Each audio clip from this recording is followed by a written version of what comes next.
In the heart of a sprawling African market, nestled between the bustling stalls of colorful kente cloth and the rich aroma of spices, there was a strange story that every villager knew but few dared to speak of.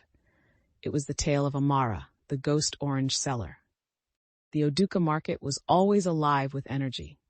Women balanced baskets of plantains on their heads, children darted between traders' feet, and merchants called out their wares in melodic voices that harmonized with the clinking of cowrie shells. Among the countless vendors was a figure who seemed out of place, a young woman named Amara.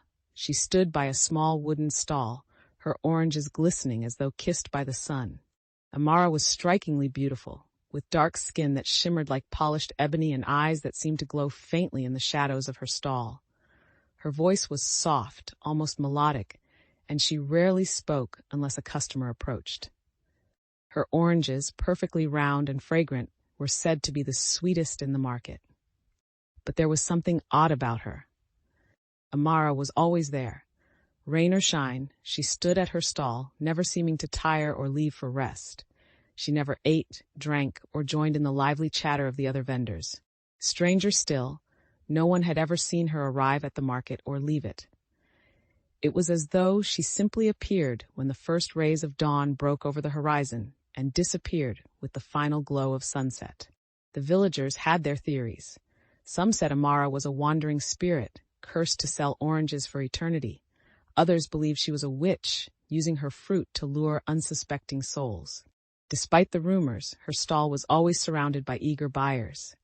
Her oranges were irresistible, and those who tasted them swore they felt a warmth that spread through their bodies, chasing away fatigue and sorrow.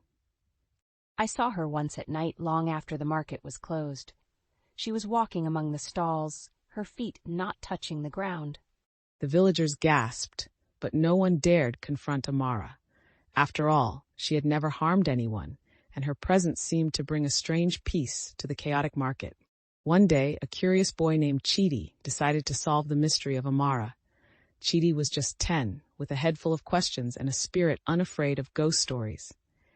Armed with his sling and a pouch of roasted groundnuts, he hid behind a stack of yam tubers and waited until the market emptied. Just as the sun dipped below the horizon, Amara began to move. She didn't pack her oranges or dismantle her stall. Instead, she simply turned away and began walking, her feet gliding inches above the ground. Chidi's heart pounded, but he followed her, keeping a safe distance. Amara floated through the darkened market, past the silent homes of the village, and into the forest beyond. The boy's curiosity outweighed his fear, and he crept after her, careful not to make a sound. Deep in the forest, Amara came to a clearing. In the center stood an ancient baobab tree, its twisted roots forming a hollow large enough to walk through. You should not have followed me. Who are you? Are you a ghost? I am not alive, but I am not a ghost either. I am a memory, a fragment of a life that was taken too soon. Long ago, I lived in this village. My family was poor, and I sold oranges to help us survive. One day, bandits raided the market. I refused to give up my fruit, and they struck me down here beneath this tree. The villagers buried me in its roots, and my spirit has lingered ever since. But why do you still sell oranges? Because I loved it. Selling oranges gave me purpose. It brought me joy to see people smile when they tasted their sweetness. I cannot leave this world, so I continue to do what I loved most. Chidi returned to the village with a heavy heart, but he kept Amara's secret. Over time, he noticed that her presence in the market was not one of sorrow, but of quiet hope. The villagers, unaware of her true nature, continued to buy her oranges and feel the strange warmth they brought.